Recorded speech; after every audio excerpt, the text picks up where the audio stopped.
Сыйлаймын ондай дүние. Бағанада мысалы шықпай тұрып ортаға мен Диасқа сұрақ қойдым да, саған ұнай ма деген секілді шынымен деші, потому что бұл әңгімелерді шығарайын ба, шығармайын ба деген секілді менде екі ой болды. Себебі мен үміткерді қолдаймын да, үміткердің жылап қалған немесе жаман ойлаған қалаған жоқпын. Және де бағана отырғанда да бір ұнамайды деген секілді әңгімеге келтірді. Мен саған ондай нәрсе айтқан жоқпын. Шығам көресің дедім.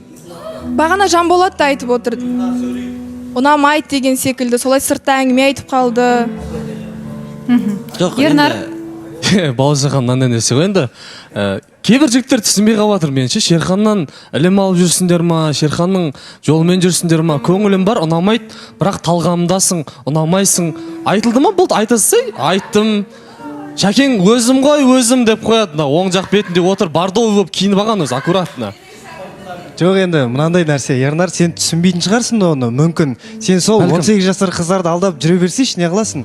Мен айтатын дүние, мысалы, Диастың айтып отқаны ол нақты, нық айтып отыр. Жас болса да бас болып, мен сезім ашылмады. Енді келген үміткер маған ұнады екен деп үйленіп кете бермейді ғой, барлығымен бірдей. Сол себептен әркімнің өзінің таңдауы бар. Сен өзің таңдауын жасадың ба, сол сөзде тұр, қалғандар айта береді. Білмеймін мен енді, алдау дегенді бәлкім мен басқаша түсінетін шығармын. Енді бұл жігіттің сөздік қорындағы сөз саптауындағы кейбір сөздер оның өзінің ойындағы сөз саптаулар ма деп ойлаймын да мен. Бірақ енді бұл жақта мен алдау, анау мынау деген сияқтыны сен қандай бір санаттан алып отқаныңды білмеймін, бауырым. Бірақ ондай ілім алма, бауырым. Ондай нәрсе дұрыс емес. Шерханнан қайталама оны. Көңілің бар ма еркекше? Я, болған балаусаған, не үшін жасаймыз? Я, қымызды кім ішпейді, қызды кім айттырмайды. Онағаны бар басында, талғамда болды, бірақ одан кейін қарлығашпен танысып кеттік десең, ол ешкім сен басын жылы болмайды. По факту болды ма? Болды деп айтыңдар. Көңілім бар, бірақ сен талғамда емессің, талғамда болған, бірақ сен маған ұнамайсың деп. Не айдаспаннан келдіп не айтып отырсыздар ғой? Жоқ, Ернар, наяқтан мынандай әңгіме ғой. Ернар бір сөзді 3 рет қайталадың ғой, бір пікірде. Не қылдың? Негізі бір-ақ рет айтсаң да түсініп отырып қой, жаныңда отырып ше. Жалпы, не үшін алдадың деп айтып отқаным, мысалға айтайын, енді сен өзің де білесің, бұл жерде тәжірибең бар. Нұрсұлтанда сен үлгі алып жүр ғой, екеуің сыртта кездескенге жақсысыңдар да, эфирға келіп өтірік ойнайсыңдар деген сияқты. Мен сол жағынан айттым. Ал бұл қыздар не?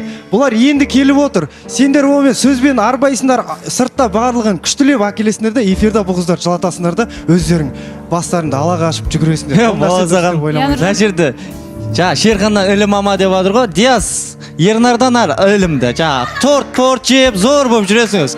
Қарындастарың көп болады.